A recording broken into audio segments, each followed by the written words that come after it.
오늘 본문은 미스바 회개 운동입니다.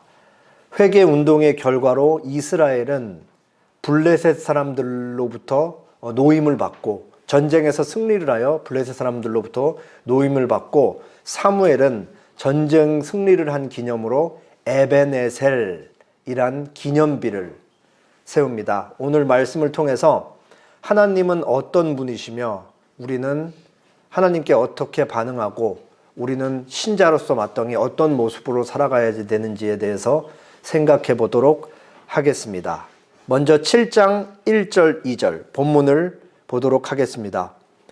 기랏 여아림 사람들이 와서 여호와의 궤를 옮겨 산에 사는 아비나답의 집에 들여놓고 그의 아들 엘리야사를 거룩하게 구별하여 여호와의 궤를 지키게 하였더니 궤가 기랏 여아림에 들어간 날부터 20년 동안 오래 있은지라 이스라엘 온 족속이 여호와를 사모하니라. 하나님의 궤가 블레셋의 전리품으로 탈취돼서 블레셋 주요 도시 세 군데를 다 엄중하게 치시고 이스라엘 진영으로 넘어오셨죠. 그 넘어왔던 지역이 바로 벳세메스였습니다. 근데 이스라엘 벳세메스의 언약궤가 도착했음에도 불구하고 벳세메스 사람들이 언약궤를 가볍게 여기고 호기심의 대상으로 여겼다가 70명의 사람들이 그 자리에서 죽음을 당하게 되죠. 그래서 기랏 여아림 사람들이 내려와서 하나님의 언약궤를 기랏 여아림으로 가져갑니다. 그리고 기랏 여아림에서 엘리야살, 아비나답의 집에 들여놓고 그의 아들 엘리야사를 언약궤만 지키기 하기 위해서 따로 거룩하게 구별해서 언약궤를 지키게 했습니다. 그때부터 이제 조용해진 거예요, 나라가. 아무런 문제가 생기지 않았습니다. 그렇게 이제 20년이 지났던 것입니다. 근데 2절을 보시면은 궤가 기랏 여아림에 들어간 날부터 20년 동안 오래 있은지라 그 연수를 밝히고 이스라엘 온 족속이 여호와를 사모하니라 그렇게 얘기를 하고 있습니다. 여기서 사모하다라는 말은 애통하다, 슬퍼하다라는 의미예요. 사람들이 보통 언제 막 이렇게 애통해하고 울부짖고 슬퍼하죠? 안 좋은 일이 있을 때, 괴로운 일이 있을 때 막 애통하고 슬퍼하는 거잖아요. 여기서 이스라엘 온 족속이 20년 동안 왜 애통을 했냐면 블레셋 사람들이 계속해서 이스라엘을 압제했다라는 사실을 알 수가 있습니다. 이스라엘을 지속적으로 압제했기 때문에 이스라엘 백성들이 슬퍼하고 부르짖었던 것이죠. 지속적으로 약탈하고 감시하면서 자기들 수하에 20년 동안 계속해서 그 자기들 수하에 두었던 것입니다. 근데 여기서 한 가지 중요한 사실이 더 있어요. 뭐냐? 사무엘상 4장 1절에 보면 사무엘의 온 말이 이스라엘에 전파되니라 라고 분명히 명시되어 있거든요. 근데 우리가 지난 3주간 4장, 5장, 6장에 걸쳐서 전부 무슨 내용만 봤어요? 그 중심되는 핵심 단어가 뭐였어요? 4장, 5장, 6장 핵심 단어 언약궤였잖아요. 언약궤. 하나님의 언약궤가 계속 이쪽 저쪽 옮겨다니면서 사람들을 치었다. 이게 주요 내용이죠.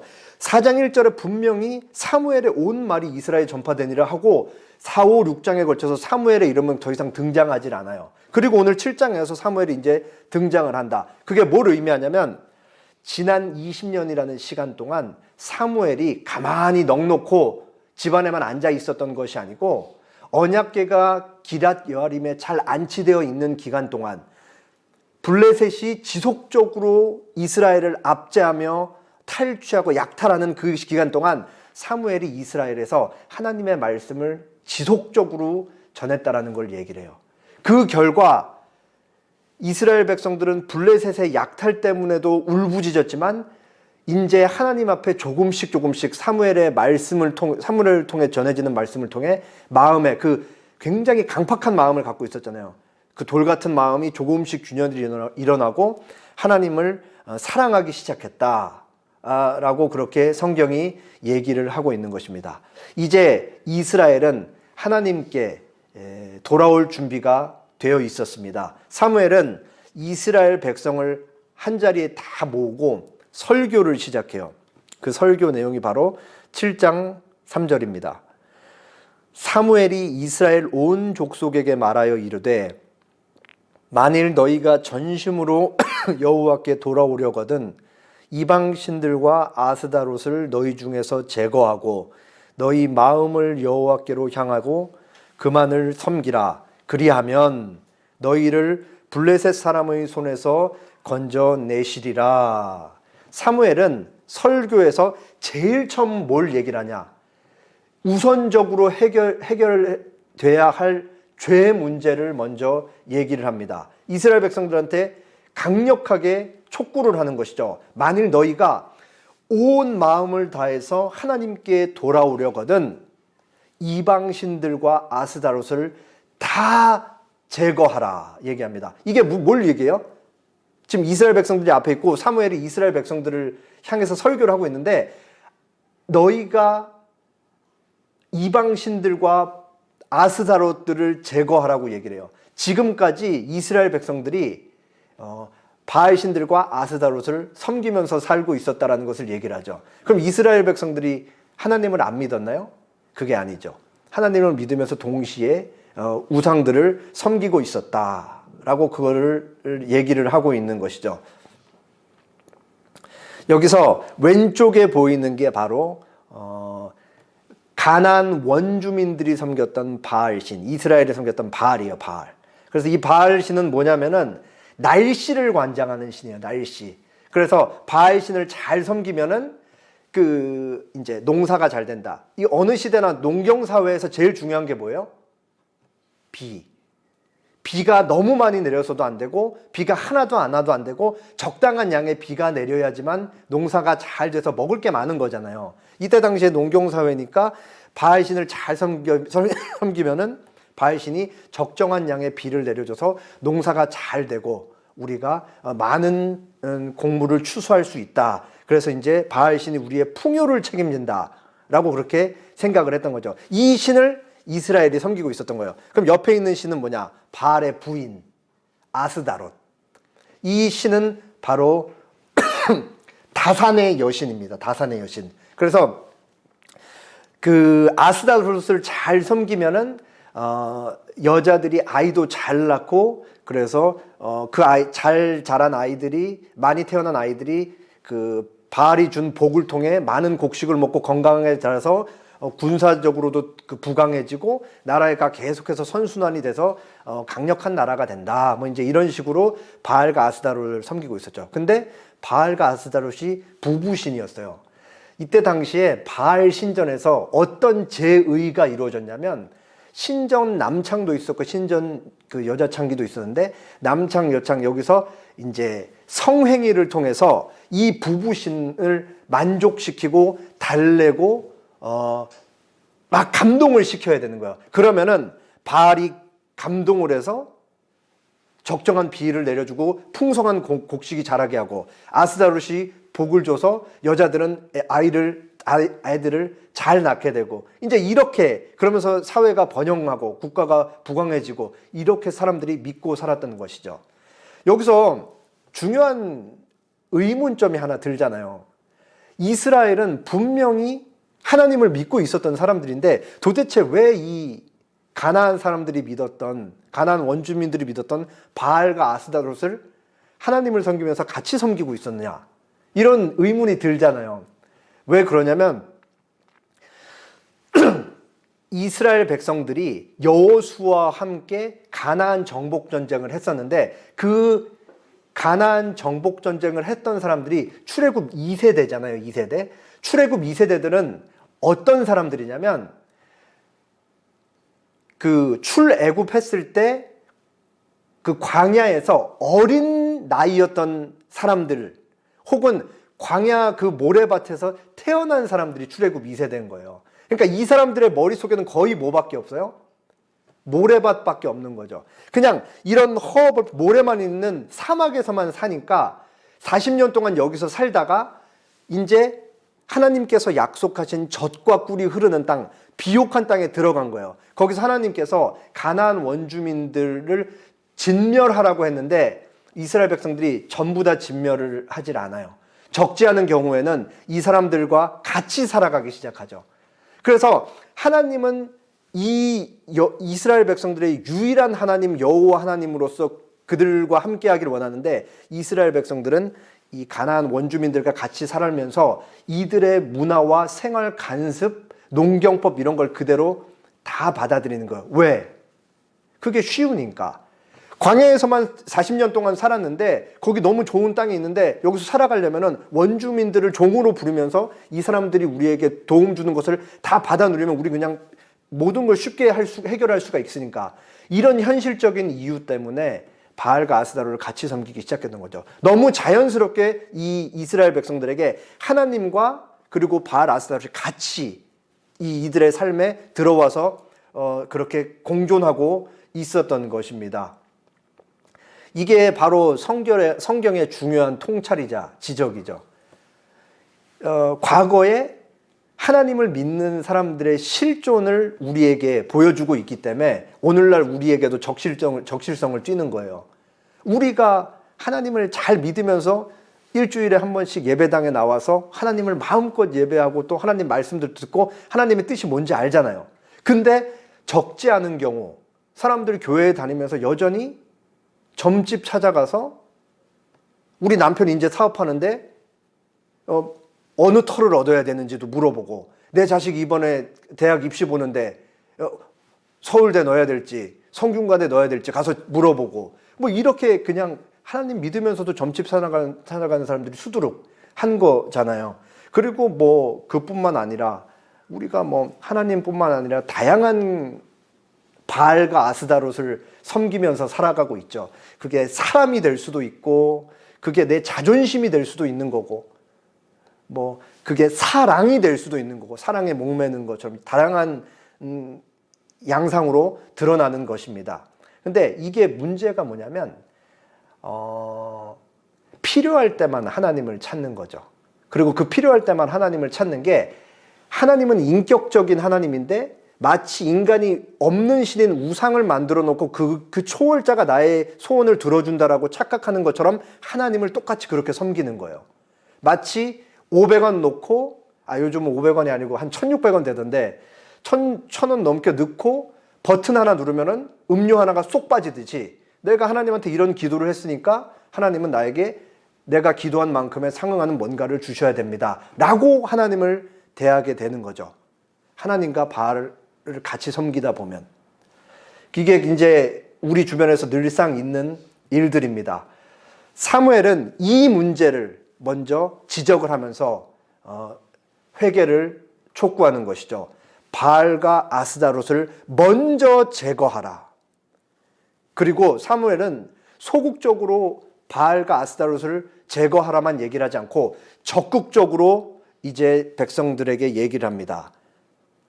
너희 마음을 여호와께로 향하여 오직 하나님 여호와 하나님 한 분만 섬기라. 그리하면 너희를 블레셋 사람의 손에서 건져내시리라. 바알과 아스다롯을 제거하라. 더 나아가서 적극적으로 너희는 하나님 한 분만을 섬기라.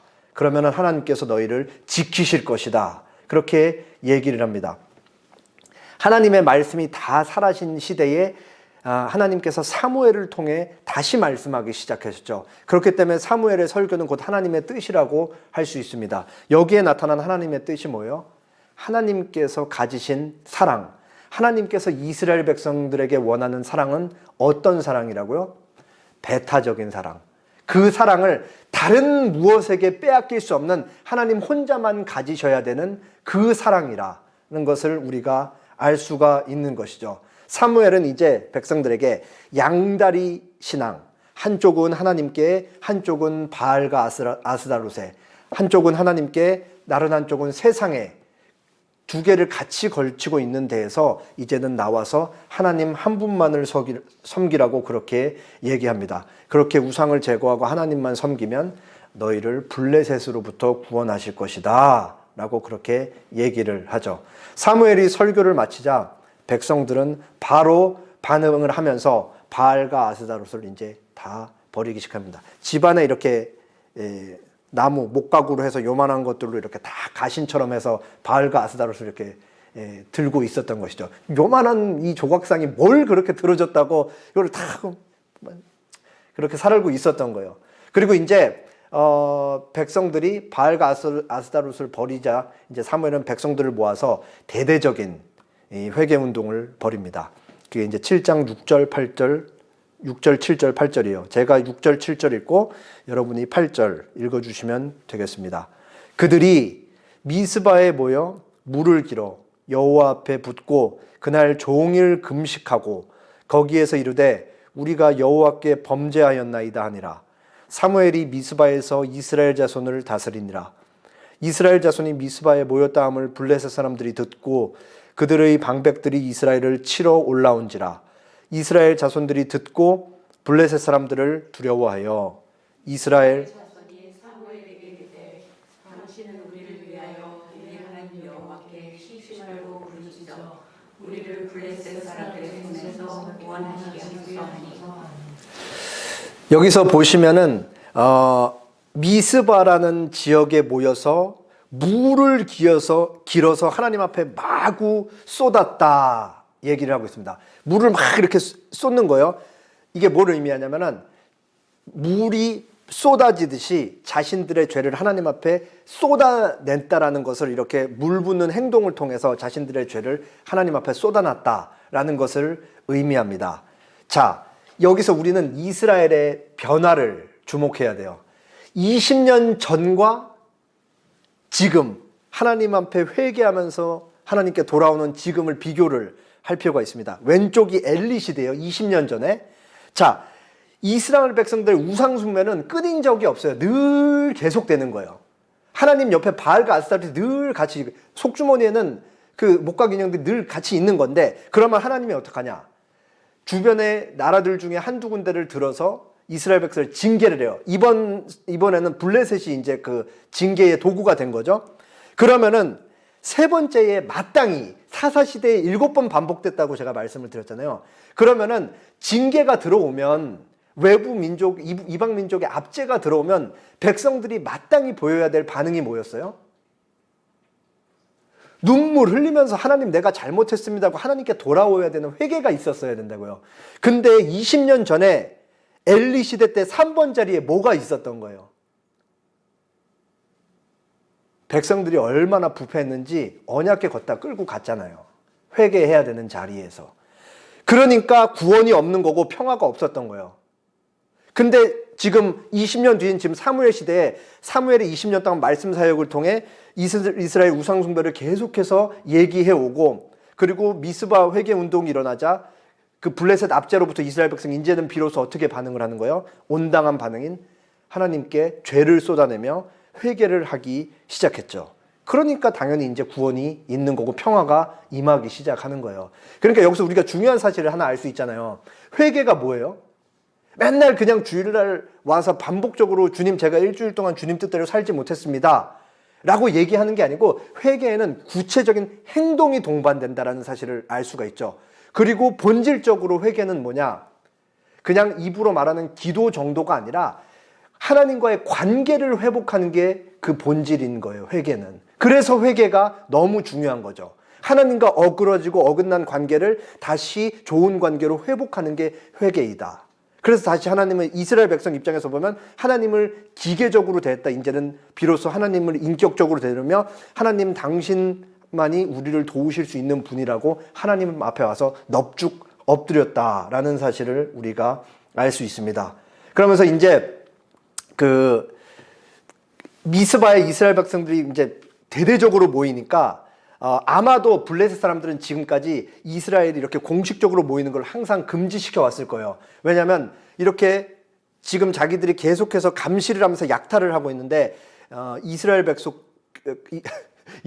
백성들이 이렇게 대대적으로 모인다는 것은 전쟁을 준비하고 있다는 걸로 생각을 했기 때문에 금지를 시켰는데 미스바에 이제 이스라엘 백성들이 모인 거죠. 다 감시하고 있기 때문에 이제 가까이 있기도 하고 감시하고 있기 때문에 다 아는 거예요. 그러니까 전쟁 준비하고 있구나. 그러면서 이제 응징을 하고 벌을 하기 위해서 치러 블레셋 사람들이 올라온 거죠. 그러니까 이스라엘 백성들이 어때요? 바들바들 떨기 시작하는 거예요. 지난 그 20년 전에 벌써 2번이나 패했고 이때 당시에 이제 뒷부분에 보면 나오는데 이스라엘은 무기가 없어요. 철제 무기가.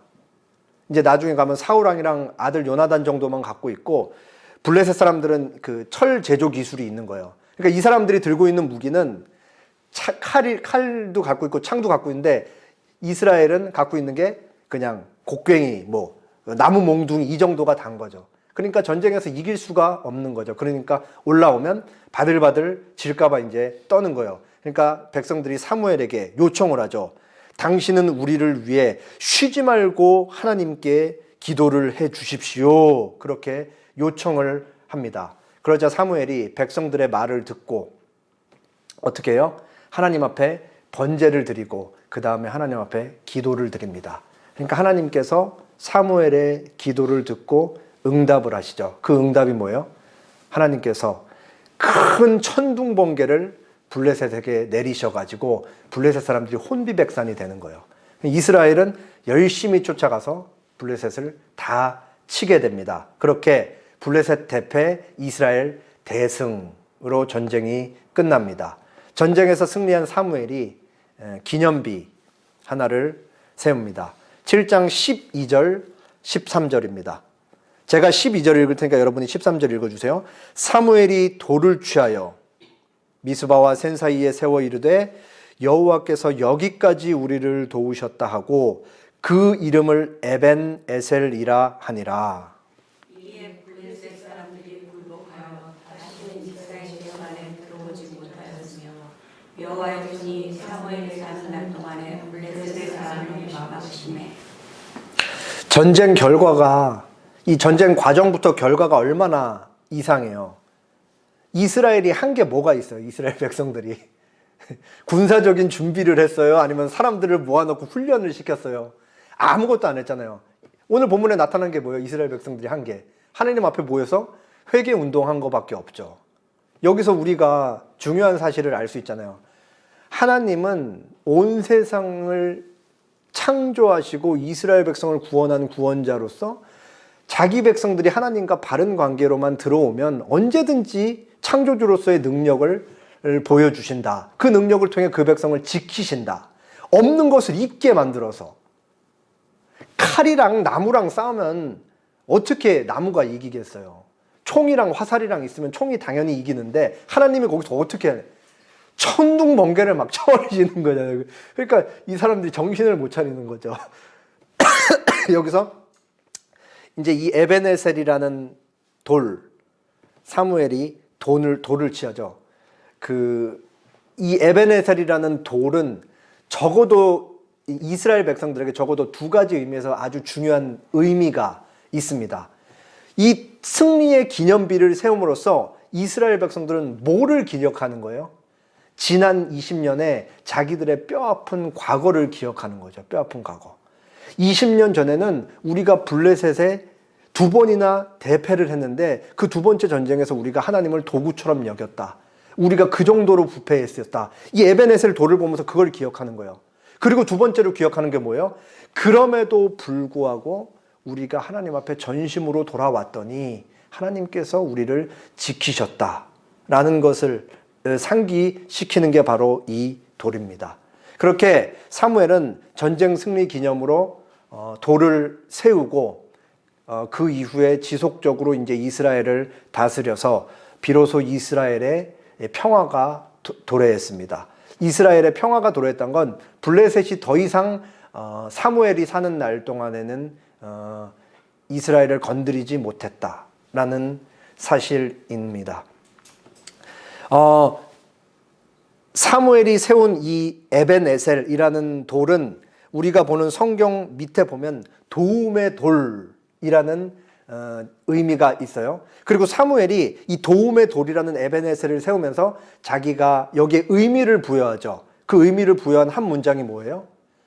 여호와께서 여기까지 우리를 도우셨다. 그렇게 얘기를 합니다. 이거 우리가 조금 잘 생각해 볼 필요가 있는 표현이에요. 왜냐하면 이 하나님께서 여기까지 우리를 도우셨다라는 표현은 단순히 지금까지 하나님께서 우리를 지켜줘서 잘 살게 해주셨다 이 정도로 이해될 수 있는 것보다는 더 깊은 그 이상의 의미가 있기 때문에 그렇습니다. 여기서 사무엘이 하나님께서 여호와께서 우리를 여기까지 도우셨다라는 말을 할 때에는 하나님과 이스라엘 백성 사이에 관계에 굉장히 중요한 초점이 맞춰져 있습니다. 우리가 벌써 이제 2달여간 사무엘상 1장부터 7장까지의 기록을 보았습니다. 사무엘상 1장부터 7장까지 오늘 본문까지 7장이니까 포함해서 이스라엘과 블레셋 사이에 전쟁이 총 몇 번 있었어요? 오늘 본문까지 하면 총 3번이 있었죠. 1차전 이스라엘 패, 2차전 이스라엘 패, 3차전 승리했는데 하나님께서 1차전과 2차전을 패배하게 하신 거잖아요. 그럼 하나님께서 왜 패배하게 하셨어요? 제가 지난 3주 동안 계속 말씀드렸죠. 하나님께서 이스라엘로 하여금 전쟁에서 패배하게 하신 이유가 뭐예요? 이스라엘 백성이 하나님을 조종의 대상으로 부족처럼 여겼기 때문에 너희 그거 아니다. 너희를 부는 나 여호와 하나님은 너희가 조종을 할 수 있는 그런 믿음의 대상이 아니다. 나는 인격적인 하나님으로서 나를 기계처럼 대하지 말라. 그걸 깨닫게 하기 위해서 이스라엘 백성들에게 패배를 허락하신 거잖아요. 그리고 3차전 때 하나님께 인격적으로 반응하기 시작하니까 승리를 주셨던 것이죠. 그러니까 그렇게 20년이 지나고 그 사이에 사무엘의 말씀 사역이 계속 같이 병행돼서 나오고 그 결과로서 하나님께서 이스라엘을 구원하신 것입니다. 아까 제가 사사기 그 패턴을 보여드렸듯이 그럼 블레셋의 역할은 뭐예요? 블레셋. 아까 짧게 말씀드렸지만 하나님께서 이스라엘을 돌아오게 하려는 징계의 회초리가 블레셋인 거잖아요. 그러면 하나님이 왜 블레셋을 들어서 이스라엘을 떼찌 하는 거예요? 왜? 왜 이스라엘을 징계하는 거예요? 이스라엘이 뭘 잘못했는데? 우상 숭배 때문에 그런 거죠. 그러니까 블레셋은 왜 필요하냐면 그냥 이스라엘 옆에서 살고 있었던 나라이긴 하지만 이스라엘의 우상 숭배를 고치기 위해서 하나님이 사용하시는 도구에 불과한 거라고요. 그럼 여기서 핵심은 뭐냐면 이스라엘의 우상 숭배가 핵심인 것이죠. 하나님께서 사무엘을 세우시고 20년간 말씀 사역을 계속하게 하시면서 그 돌같이 굳은 하나님을 도구로 하나님을 기계적으로 대하는 그 부패한 이스라엘 백성들의 마음을 조금씩 균열을 일으키시고 하나님께 돌아오게 하셨던 것이죠. 이 모든 과정을 포함해서 사무엘이 얘기를 하는 거예요. 여기까지 하나님께서 우리를 도우셨다. 하나님의 백성들이 하나님을 그렇게 가볍게 경홀히 여기면서 제멋대로 하나님을 조종할 수 있다라고 생각하는 그 과정까지도 다 포함해서 그들의 죄까지도 하나님이 다 용인하시면서 이방 민족을 들어서 압제하는 것까지 그리고 전쟁에서 패배하고 승리하는 그 모든 과정을 거치는 의미로서 하나님이 여기까지 우리를 도우셨다라고 사무엘이 그렇게 얘기하는 거죠. 그렇게 하나님은 우리에게 약속을 주셨고 자기의 이름을 주셨기 때문에 우리를 포기하지 않고 계속 찾아와서 그 죄된 자리로부터 우리를 돌이켜서 결국은 하나님 앞에 그렇게 데려다 놓으셨다. 이게 사무엘이 얘기하는 여호와께서 우리를 도우셨다라는 의미인 것이죠. 당장 다음 주에 8장 보겠지만 이스라엘 백성들 8장에서 어떤 행동을 하는 줄 아세요? 사무엘한테 가서 왕을 구해요.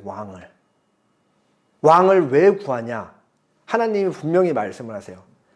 저 백성들이 내가 왕 되는 걸 싫어하고 나를 버렸다.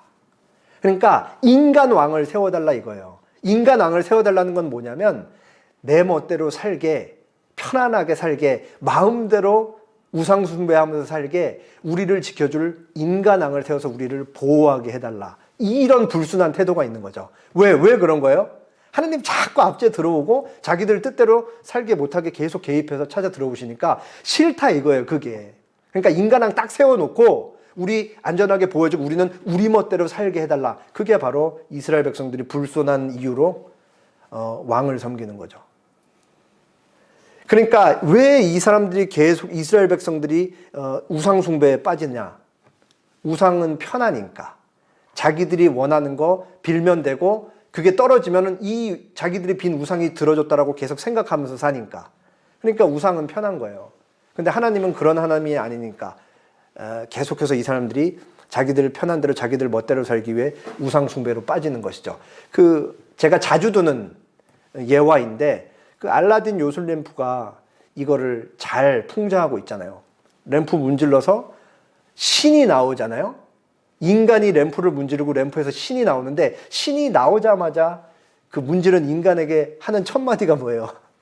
주인님, 뭘 들어드릴까요? 신이 인간에게 주인님이라고 하면서 뭘 들어드릴까? 이스라엘 백성이 하나님을 그렇게 대하고 있는 거고 이스라엘 백성이 전 역사에 걸쳐서 이 문제에서 헤어나오지를 못하는 거예요. 여기서 계속 넘어지고 실패를 하는 거죠. 이게 얼마나 그 인간의 뼛속까지 들러붙어 있는 건지 몰라요. 제가 그 할머니 손에서 이제 물론 어머니 아버지도 같이 살았지만 할머니 할아버지 손에서 자랐고 할머니가 이제 밥을 많이 해주셨는데 어렸을 때 아주 자주 할머니가 이제 무말랭이를 만드는 과정을 제가 전 과정을 다 지켜봤어요. 그 무를 이렇게 썰고 이렇게 햇볕에 며칠 말려놔요. 그러면은 썬 무가 우리가 잘 아는 이렇게 쪼그라 들어가고 조그만 그 무말랭이 모양이 되는 거죠. 그러면은 그 무말랭이 모양을 만들어 놓은 장에 담가 놓고 긴 시간을 보내잖아요. 그렇게 이게 그 양념이 무말랭이에 잘 배어지면 그 다음에 이제 우리가 먹는 맛있는 무말랭이가 되는 거죠. 제가 궁금해가지고 이걸 한번 빨아본 적이 있어요. 이렇게 물에 열심히 씻고 먹어봤는데 여전히 그 양념장 맛이 나는 거예요. 이게 바로 이 인간에게 붙어있는 이 죄 문제인 거죠. 아무리 빨고 또 빨아도 그 양념장이 잘 빠지지 않는 것처럼 그 지속적으로 바알과 아스타롯을 하나님과 같이 섬기는 이 문제가 이스라엘 역사에 계속 반복돼서 실패로 나타나고 우리 개인사에도 그게 반복돼서 나타나는 것이죠.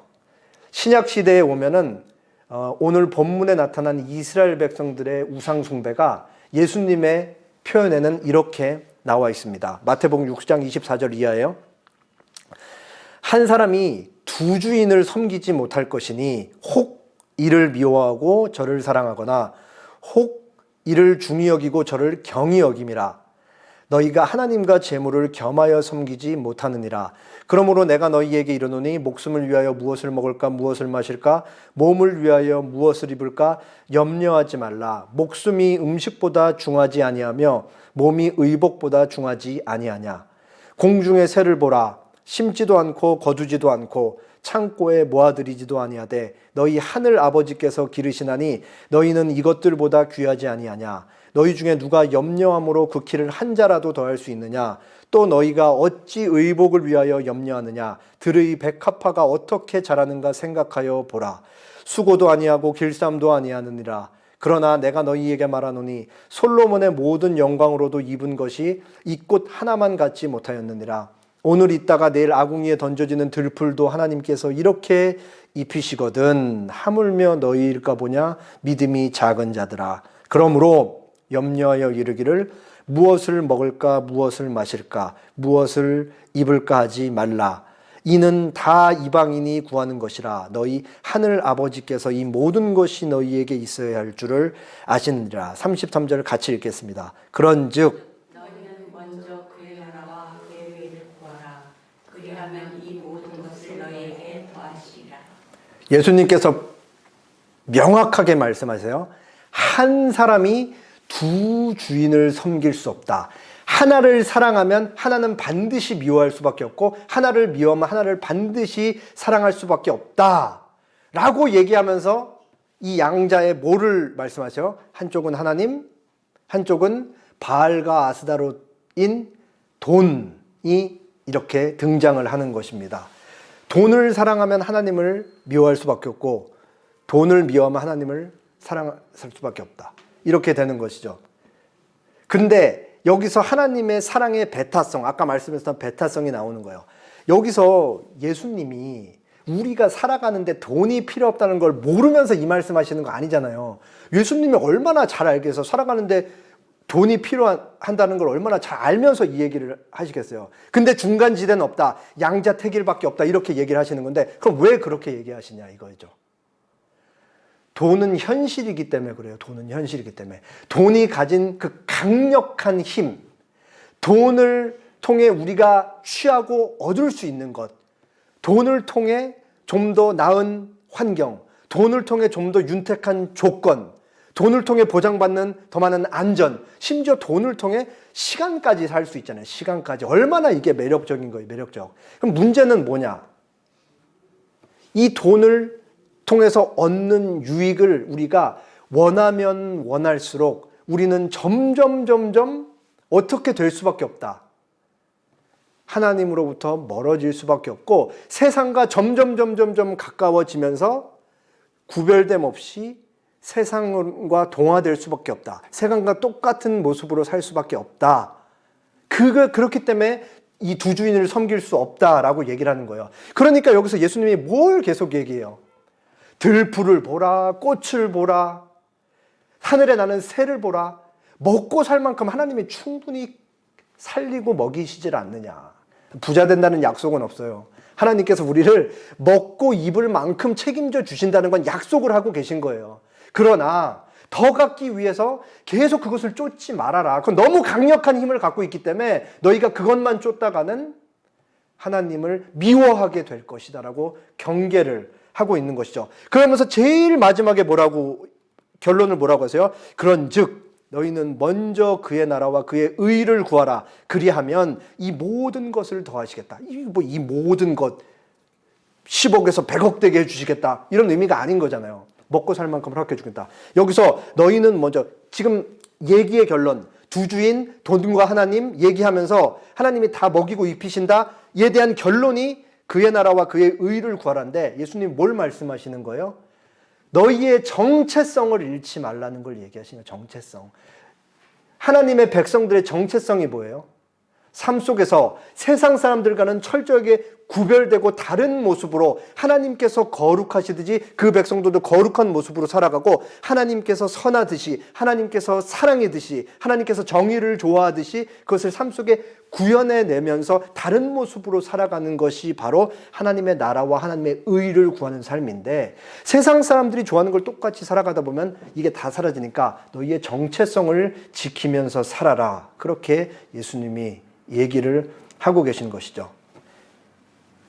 이거를 이스라엘이 구약시대 전 역사에 걸쳐서 실패하고 신약시대에도 실패를 하는 거예요. 그리고 아까 말씀드렸듯이 이게 우리에게도 가장 어려운 일이고 우리의 평생에 살아가면서 우리의 도전인 것이죠. 여기서 은혜는 뭐냐면 하나님이 이 싸움을 포기하지 않으실 거라는 거죠. 우리는 끊임없이 하나님과 더불어서 여기 속에다가 내 자존심도 좀 넣고 돈을 사랑하는 마음도 넣고 그리고 뭔가 특정 사람을 사랑하는 마음도 넣고 하나님보다 더 사랑하는 것을 주렁주렁 속주머니에 이렇게 막 옛날 카우보이들 권총 집어넣은 것처럼 넣고 다니지만 하나님이 그럼에도 불구하고 이 백성들을 포기하지 않을 것이다. 왜? 하나님의 사랑은 배타적 사랑이고 하나님에게만 돌아와야 될 사랑은 하나님이 결코 다른 우상들에게 줄 수 없기 때문에 그런 것입니다. 오늘 본문에서 사무엘의 설교에서 바알과 아스다롯을 버리고 하나님만 섬기라는 이 설교는 눈에 보이지 않는 하나님이 삶의 유일한 해결책이자 답이다라는 진리를 포함하고 있는 것입니다. 그렇게 우리는 현실과 하나님과 돈, 그리고 하나님과 사랑의 대상이 될 수 있는 그 모습들 때문에 계속해서 싸움을 하면서 살아갈 것이죠. 그러면서 하나님께서는 우리의 삶을 지속적으로 찾아오실 것입니다. 거기서 이제 에베네셀이 있는 거예요. 하나님께서 우리를 여기까지 도우셨다. 지금 이 순간에 우리 과거를 돌아보면 온갖 죄들로 점철되어 있는 상황 속에서 우리를 꺼내 놓으셔서 하나님을 닮아가게 하시고 과거의 역사를 돌아보게 하는 이 에베네셀 기념비, 하나님이 여기까지 우리를 도우셨다라는 이 신앙 고백은 미래에도 동일하게 적용이 되는 것이죠. 우린 미래로 살아갈 때까지 이스라엘이 실패했던 걸 우리 개인 사이에서도 계속 반복해서 실패하면서 살아갈 거예요. 그럼에도 불구하고 미래에서 과거를 다시 돌아봤을 때는 우리는 여전히 끊임없이 하나님을 배신했지만 하나님은 여전히 신실하셨다. 하나님은 여전히 우리와 함께 하셨다라는 사실. 여전히 우리를 죄 가운데 용인도 하셨다가 혼내키기도 하셨다가 여러 가지 방법을 통해서 우리를 이끌어 오셨다. 그리고 늘 우리를 죄로부터 건져내시고 영원토록 구원할 그 죄로부터 건져내실 것이다라는 사실까지도 고백할 수 있는 게 바로 에베네셀이죠. 그렇기 때문에 에베네셀은 과거, 현재, 미래가 하나로 합쳐지는 신앙 고백이라고 할 수가 있는 것입니다. 하나님께서 그렇게 우리를 사생아같이 버려두지 않고 아버지로서 우리를 계속 찾아온다라는 사실을 우리는 알 수가 있습니다. 마지막으로 제가 제일 좋아하는 시편 121편 한 절만 보고 설교를 마치겠습니다. 저는 지난주에도 이 시편 121편을 계속 걸어다니면서 미친 사람처럼 중얼중얼 외우고 다녔습니다. 내가 산을 향하여 눈을 들리라. 나의 도움이 어디서 올까? 나의 도움은 천지를 지으신 여호와에게서로다. 여호와께서 너를 실족하지 아니하게 하시며 너를 지키시는 이가 졸지 아니하시리로다. 이스라엘을 지키시는 이는 졸지도 아니하시고 주무시지도 아니하시리로다. 여호와는 너를 지키시는 이시라. 여호와께서 내 오른쪽에서 내 그늘이 되시나니 낮의 해가 너를 상하게 하지 아니하며 밤의 달도 너를 해치지 아니하리로다. 여호와께서 너를 지켜 모든 환난을 면하게 하시며 또 내 영혼을 지키시리로다. 여호와께서 너의 출입을 너의 나가고 들어오는 것을 지금부터 영원까지 지키시리로다. 하나님께서 우리의 삶을 이렇게 지키시는 거죠. 밤낮 할 것 없이. 그리고 우리가 이 세상에 살아가면서 안식을 얻는 길은 이 한 가지 방법밖에 없는 거예요. 하나님을 통해서만.